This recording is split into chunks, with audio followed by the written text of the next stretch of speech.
तो चलिए अब हम स्कूल के प्रिंसिपल के पास चलते हैं, स्कूल के संचालक के पास चलते हैं। जो बेअंत विद्या भवन है, इनके संचालक हमारे साथ मौजूद हैं। सर, आपका भी स्वागत है कि हरियाणा पे। Yes please. हाँ जी, वेलकम। सर, मैं आपसे ये जानना चाहता हूँ कि लगभग कार्यक्रम स्कूल आयोजित करवाते हैं, लेकिन कोई भी ये नहीं पूछता कि सर इसका पीछे उद्देश्य क्या है। तो सर, सबसे पहला मैं सवाल आपसे यही करना चाहूँगा कि इसके पीछे आपका उद्देश्य क्या है? उद्देश्य इस प्रोग्राम का है, पहला तो आपको स्कूल का उद्देश्य क्या है। स्कूल का उद्देश्य है निर्माण, विचारों का निर्माण होना जरूरी है। और सेकेंडली, इस बेअंत विद्या भवन जो है, निर्माण क्या है, निर्माण माँ से होता है और माँ के नाम से बेअंत विद्या भवन। बेअंत कौर संधू, ये मेरे मदर का नाम है, मायके का, जिसके नाम पे चल रहा है। अभी आपने गीत भी सुना होगा, उसके उन्हीं को डेडिकेटेड है। तो माँ का कोई एहसान दे नहीं सकता। और मेरा उद्देश्य यही है स्कूल का, यहाँ इस बेअंत विद्या भवन का और ये फंक्शन का, कि एजुकेशन के जरिए, चाहे वो स्कूल में क्लासेस में दी जा रही है, फंक्शन के थ्रू दी जा रही है, निर्माण की सोच हो, हमारी रोशनी वाली हो, अंधेरों से दूर रखे, क्रिएटिव हो, और जो हम हैं अंधविश्वासों से दूर रहें और एक वैज्ञानिक विचारधारा के साथ ये स्कूल चले, ऐसा इसका उद्देश्य है, फंक्शन का भी और इस बेअंत विद्या भवन का भी। सर, सांस्कृतिक कार्यक्रम आज यहाँ पे आयोजित करवाया जा रहा है, तो इसके अंदर बच्चे तरह तरह के परफॉर्मेंस देंगे। बच्चों को किस तरह से तैयार किया गया है इसके लिए? बच्चों को तैयार जो किया गया है, उनको पहले ट्रेनिंग दी जाती है, कुछ डेडिकेट किया जाता है कि बेटे ये बोल हैं आपके, ताकि बच्चों को सेल्फ कॉन्फिडेंस आए।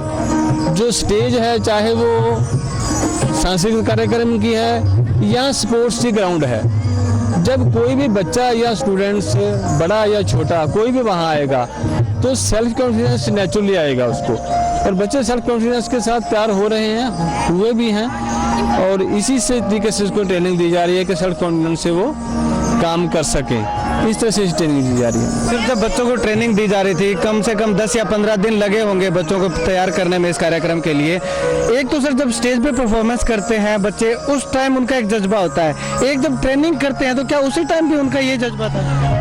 ये सर, आपने बड़ा अच्छा सवाल पूछा है और मैंने दिल की बात कहने का मौका मिला है मुझे। मैं एजुकेशन के फील्ड के साथ जुड़ा हूँ तो दिल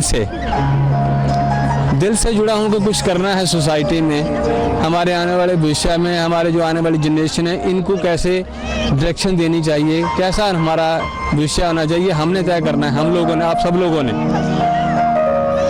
और बच्चे जो हैं वो इसी पर्पज से तैयार हो रहे हैं ताकि इनको कोई भी ट्रेनिंग दी जा रही है, मैं खुद इस इनमें इन्वॉल्व हो रहा हूँ। बाकायदा ट्रेनिंग के टाइम में बच्चों के वर्डिंग यूज हो रही है, जो गीतों की, उसको सिलेक्ट करता हूँ खुद। एक एक वर्ड जो है वो मेरी स्क्रीनिंग से निकलता है ताकि वो सांस्कृतिक हो, हमारे आने वाली जनरेशन को अच्छा संदेश देने वाला हो, नौजवानों को अच्छा संदेश देने वाला हो, समाज को अच्छा संदेश देने वाला हो, तो ही हमारे एक अच्छे समाज का निर्माण हम कर सकते हैं।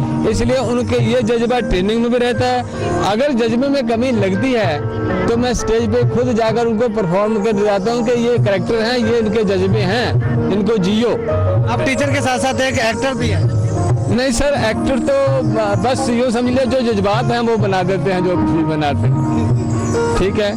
तो शब्दों की सिलेक्शन भी करता हूँ और गीत बनाते वक्त भी देखता हूँ कि गीत का ये वर्ड सही नहीं है, यहाँ ठीक कर दो, ये थोड़ी ट्यून ठीक कर दो। क्यों, आपको थोड़ा सा, मैं हूँ तो कुछ भी नहीं, लेकिन कॉलेज टाइम में मैं सिंगर रहा हूँ यूनिवर्सिटी लेवल का, और नॉर्थ इंडिया तक घूमा हुआ हूँ, और राइटर भी उस टाइम में रहा हूँ।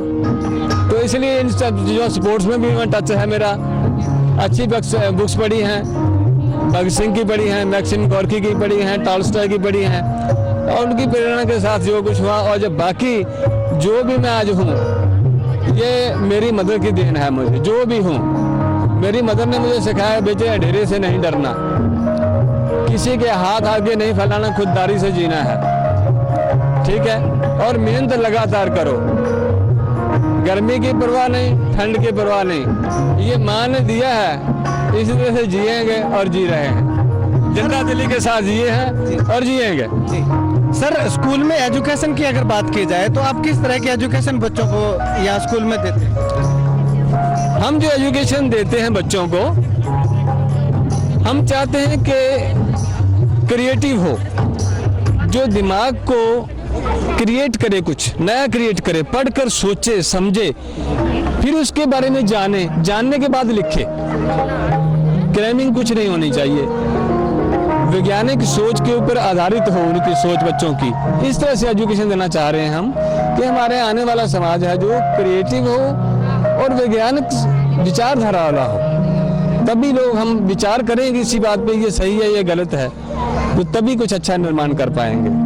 इस तरह की दी जा रही है। सर, एक बच्चे का जब शुरुआत होती है तो उसका मानसिक, शारीरिक और बौद्धिक तीनों विकासों की उसको जरूरत होती है, तीनों प्रकार के विकास की।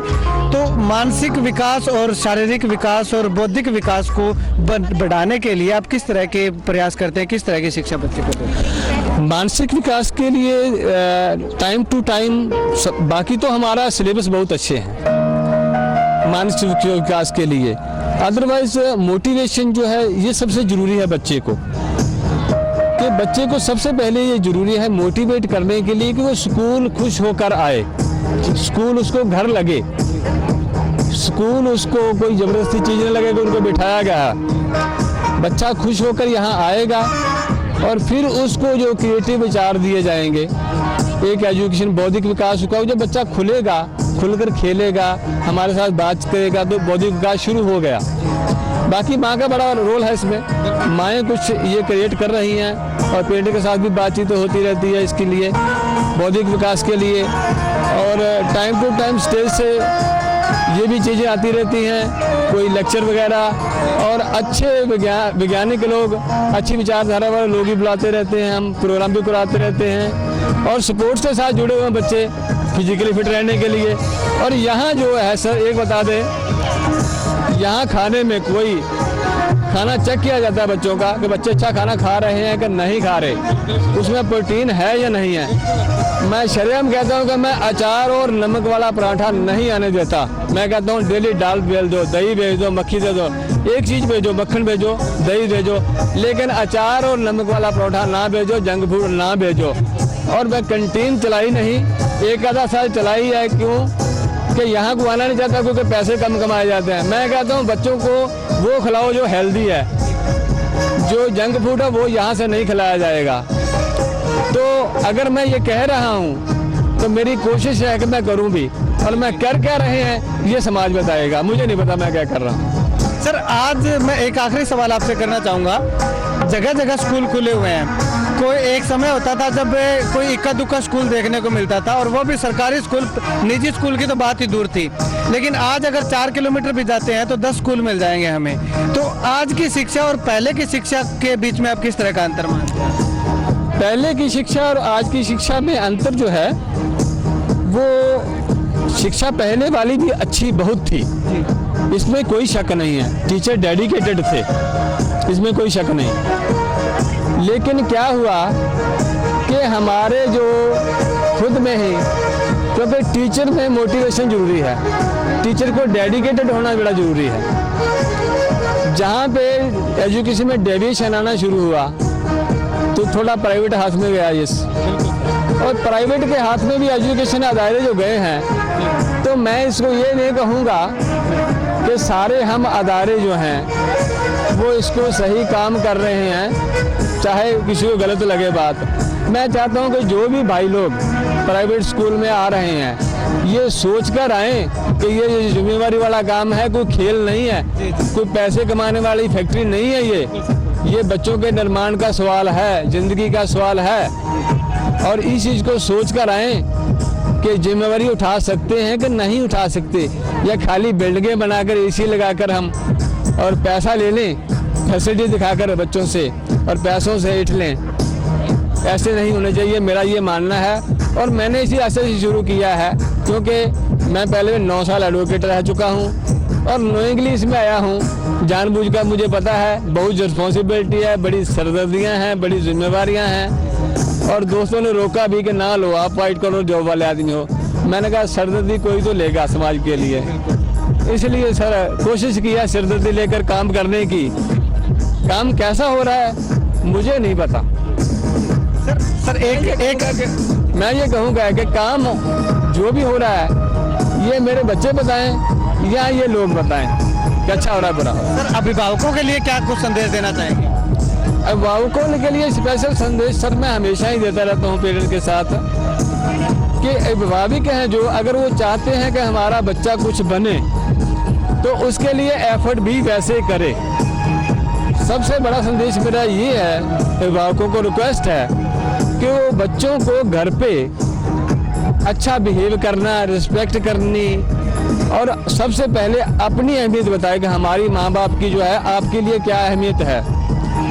और वो हम स्कूल से भी बता रहे हैं कि माँ की अहमियत क्या है, फादर की है क्या है, बड़ों की क्या है। जब तक बच्चा बड़ों का, माँ बाप की अहमियत, बड़ों की अहमियत, उनका आदर करना नहीं सीखेगा, मैं नहीं समझता उसका मानसिक विकास हो सके या वो किसी अच्छी पदवी पर या कुछ अच्छे सर्टिफिकेट लेकर कुछ दुनिया में कुछ कर सके। ये मैं पहला मूल मंत्र समझता हूँ कि जो पेरेंट्स को देना चाहिए एक अच्छे बच्चे बनाने के लिए, और उनको वो एफर्ट्स करने चाहिए जो वो चाहते हैं। एफर्ट्स भी करने पड़ेंगे, खाली वो चाहते हैं हमारे बच्चे ये हो जाएं, वो बन जाएं, इंजीनियर बन जाएं, आईपीएस ऑफिसर बन जाएं, आईएएस ऑफिसर बन जाएं, लेकिन वो एफर्ट्स करेंगे। स्कूल और पेरेंट्स मिलकर ही ये एफर्ट्स को जो है मंजिल तक पहुंचा सकते हैं। इनका सहयोग बहुत जरूरी है। शुक्रिया सर हमसे बात। Thank you very much, welcome, most welcome. तो ये थे स्कूल के संचालक, बेअंत विद्या भवन जो है इसके संचालक ही ये थे। इनका कहना है कि अभिभावकों को बच्चों के ऊपर कोई प्रेशर नहीं डालना चाहिए किसी प्रकार का, क्योंकि बच्चा जिस तरह से चाहता है उसको उसी तरह से करने देना चाहिए। इसके साथ साथ बच्चे को अगर हम जबरदस्ती थोपेंगे तो कोई फायदा नहीं होने वाला, क्योंकि वो बच्चा जिस तरफ जाता है उस राह से भटक जाता है। तो चलिए हमारे साथ अभी स्वामी दयानंद स्कूल गोरीवाला के प्रिंसिपल प्रशांत बैनर्जी हमारे साथ मौजूद है। आइए इनसे जानते हैं कि इस बारे में इनका क्या कहना है। सर आपका भी स्वागत है हमारे। Thank you sir, thank you sir आज सांस्कृतिक कार्यक्रम आयोजित होने जा रहा है बेअंत विद्या मंदिर में, आप क्या कहेंगे इस हमारे बीच में? देखो, जो सांस्कृतिक कार्यक्रम है उनका स्कूलों के अंदर होना बहुत ज़रूरी है, क्योंकि जो बच्चों की कला है, बच्चों का अपना हुनर है, उसको दिखाने का बच्चों को मौका मिलता है। और बच्चे पूरे साल इंतजार करते हैं कि हमारे स्कूल का एनुअल फंक्शन हो, सालाना फंक्शन हो, जिसके अंदर हम स्टेज के ऊपर पहुंच के हम अपना परफॉर्म करें और अपना कला दिखाएं।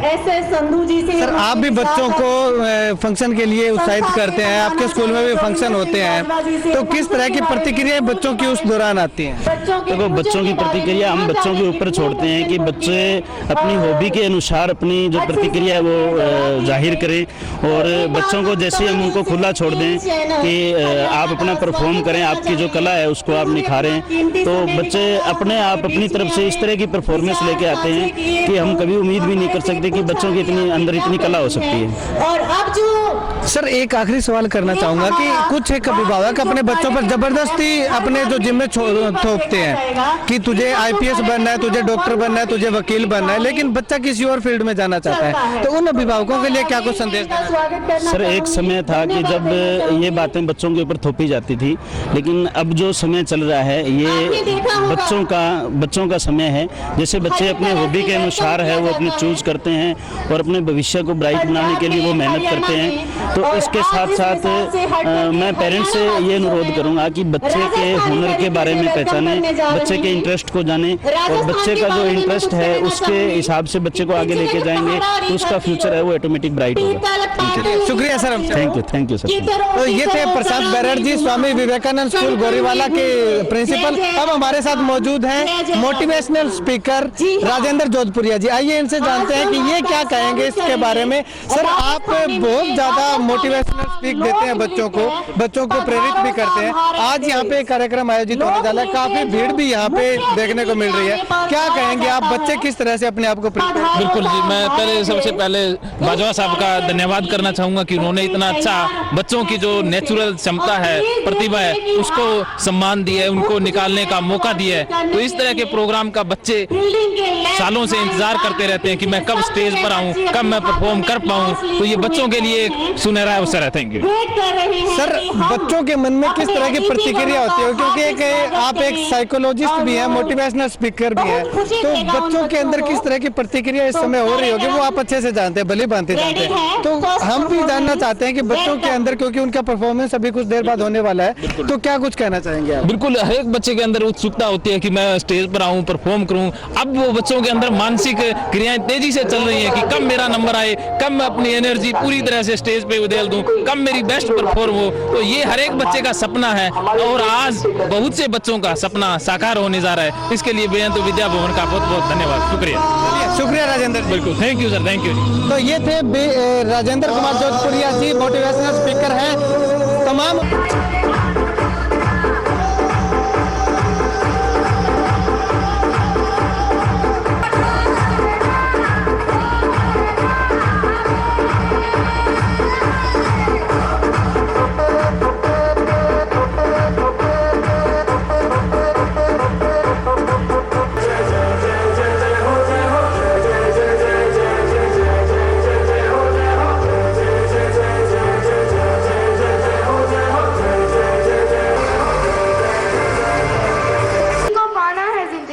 सच तो यह है कि गमों भी मुस्कुराना है जिंदगी, गमों में भी मुस्कुराना है जिंदगी।